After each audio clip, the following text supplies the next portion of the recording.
Let's get stuck into parallel and series circuits. Irresistible. First, you need to know these 12 circuit symbols. You've got 5 seconds. But you do them anyway, right? Right.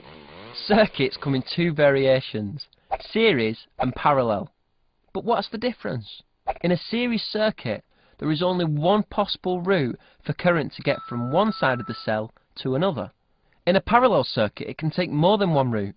It can go through this bulb, or through this one. What the heck? Why not do both? Current is flow of moving charge. The more charge flows, the higher the current. In a series circuit, the current flows through each component in turn, and there are no alternative routes. Each part of the series circuit has the same current, measured in amps. Nice moped! In a parallel circuit, the current has to divide itself between the different paths. These 2 bulbs are identical. So in the parallel part of this circuit, the current is split in half, and each bulb gets just 0.1 amps. Okay, but why does current flow? Why bother setting out from that cosy little cell in the first place? The electric charge wants to get from one end of the cell to the other. For electrons, this is like going downhill. They love it.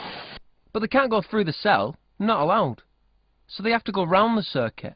The difference between the ends of the cell is called the potential difference, and it's measured in volts. For the standard cell, this is 1.5 volts. In a series circuit, the potential difference is shared.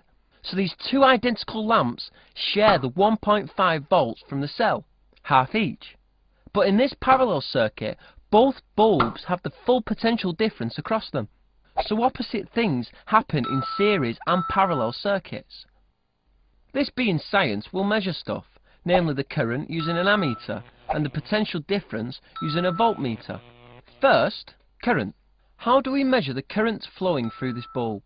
The ammeter will tell us the size of the current measured in amps.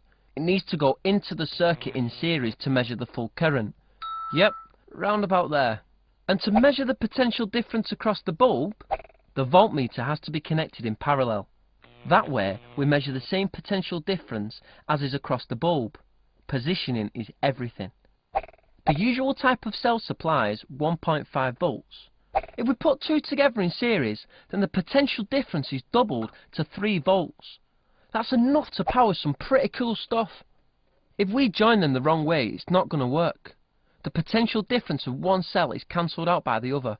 No current flows. If we add more batteries, we increase the potential difference across a component. We're also increasing the current. Eventually, the component will break. Shame.